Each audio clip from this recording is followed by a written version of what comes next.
excited of how you just illuminate and shine in your own truth. Just like back on August 5th, like you right there in front of that step and repeat, the UFC ESPN Plus, and you're just shining. You've got this incredible smile and light about you. I wouldn't doubt if you are someone that's very sensitive in your environment, very empathic. You probably know things before they even happen. You probably get a great sense, Terrance, like, if your friends are like, hey, let's go out to this bar or this diner or whatever it may be, like you've got really, really great perception, especially when it comes to potential future events. How has that gift served you in, who your opponents are going to be, business matters? What advice can you share with the listeners and anyone who would love to, and who are inspired by you, Terrance? What best decisions can someone make to be able to be where you're at, or like to get close to where you're at, but do it the right way the first time? Few things. Their sacrifices had to be made, and I had to realize that I was trying to impress the wrong people, putting my energies in the wrong places when I have brothers that look up to me. So, like, I had to figure out, like, what was really important.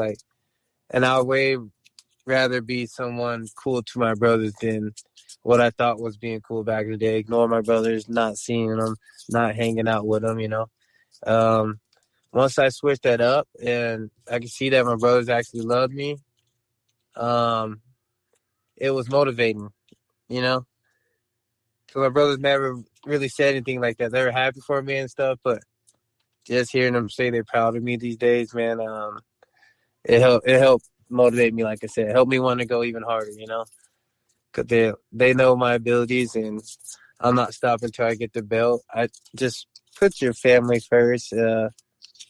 Honestly, it's going to be good for your soul. It's going to be good for your peace.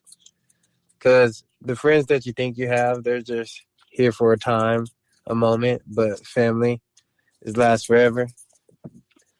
And then if you want to be successful, you got to be willing to put the work in. Like I said, I'm up right away. I'll probably train 3 times a day. If you really want something, you got to go get it. It's not going to be handed down to you. Because I talked like I wanted to do it, but when I first started, I wasn't really doing the steps to be the best, Like, make sure you're lifting now. Make sure you're eating right. Make sure you're running. Do the things that professionals do. Don't wait to be a professional to start doing it. That's what I would say.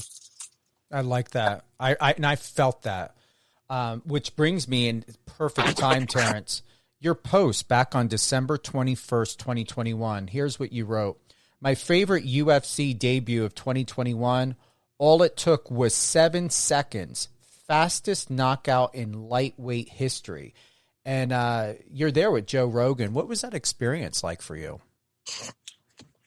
Right there, it was just, just soaked in. And it's just like, I was just like, that's why I was teared up, man. Because, like, all the trials and stuff I faced, like, I broke my leg, tore my labrum, taking 2 losses in a row, and just to see all the hard work and not giving up pay off, and knowing that, like, even through the darkest places, God bring light, and yeah, it was amazing. No better feeling. Your mom is powerful. I had, the opportunity of watching her and listening to her and hearing her passion. And really, with being a parent, it's that balance of not wanting to overprotect too much, knowing that harm could be done. Because if you're not learning and if you're too overprotected, it could lead to a demise. Yet her love and like I see, your eyes as her eyes. Like, she seems to be a woman that sees everything as well, and also hears everything potentially. What's the most proudest of what you feel about your mom, of how she has sustained and been so vigilant and in her own success as a young woman, to be a mom, to be resilient. What are the takeaways, the gifts that you are embodying that you've learned from her? Just don't be denied. Like my mom was like in the game. She was stabbed in her arteries, hand broken with a bat. And what I got to watch her is like, I didn't realize when I was younger, but she had to give me up. It's like she was making the ultimate sacrifice at such a young age, something that hurt her forever, because she gave birth to me, and for her to be strong enough to just give me up so that she could start creating a better life for us is incredible, especially at 16, because you know how attached you get to the baby, you're breastfeeding.